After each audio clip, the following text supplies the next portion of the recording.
দেখুন, শহীদ ওসমান হাদিকে বর্তমান সরকার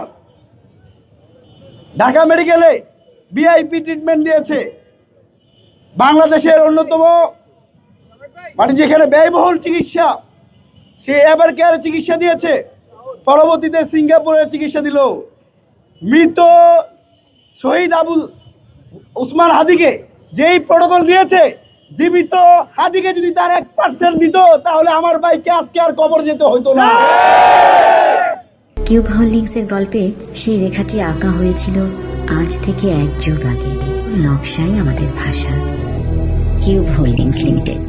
যার কারণে বর্তমান বাংলাদেশে মোহাম্মদপুরে কেউ হাঁটতে গেলে ছিনতাই ডাকাতি হচ্ছে, কেউ রেস্টুরেন্টে খেতে গেলে তাকে কোপানো হচ্ছে, কেউ মার্কেটে গেলে তাকে গুলি করে হত্যা করা হচ্ছে। তারই ধারাবাহিকতায় গত সপ্তাহে শুক্রবার কালভার্ট রোডে প্রকাশ্যে দিবালোকে আমাদের ভাই ভারতীয় আগ্রাসন আধিপত্যবাদের লড়াইয়ের প্রতীক ওসমান হাদিকে এই যে প্রকাশ্যে গুলি করে গতকাল তার মৃত্যু নিশ্চিত করছে।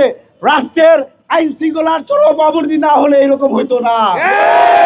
যার কারণে, যার ব্যর্থতার কারণে বাংলাদেশের মানুষ ঢাকা শহর আজকে মৃত্যু নগরীতে পরিণত হয়েছে। সেই স্বরাষ্ট্র উপদেষ্টাকে আগামীকালের মধ্যেই তাকে পদত্যাগ করতে হবে।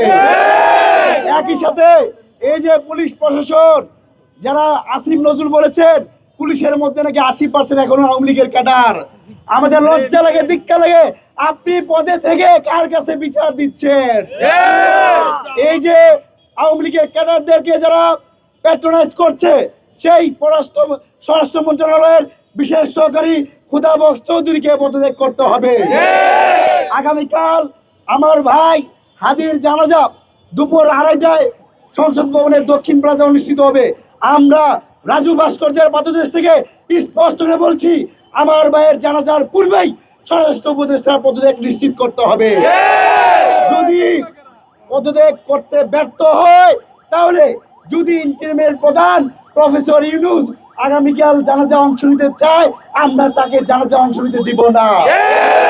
একই সাথে আমাদেরকে বারবার বলতে হয়, এই যে বাংলাদেশকে যে আজকে একটা বয়ের রাজ্যে পরিণত করেছে, বাংলাদেশের স্বাধীনতার সার্বভৌমত্বে যারা হুমকি, সেই সন্ত্রাসী টেরোরিস্টকে যারা ভারতে আশ্রয় দিয়েছে, সেই শেখ হাসিনাকে, একই সাথে ওসমান হাদিকে হত্যার সাথে জড়িত ফয়সাল করিম মাসুদ সহ হত্যাকারীদেরকে যতদিন না পর্যন্ত বাংলাদেশে ফিরে দেওয়া হচ্ছে, ততদিন পর্যন্ত বাংলাদেশের মানচিত্রে ভারতীয় হাই কমিশন থাকতে পারে।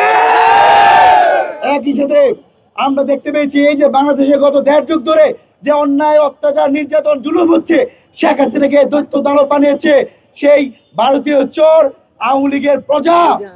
জাতীয় পার্টির কার্যক্রম নিষিদ্ধ করতে হবে।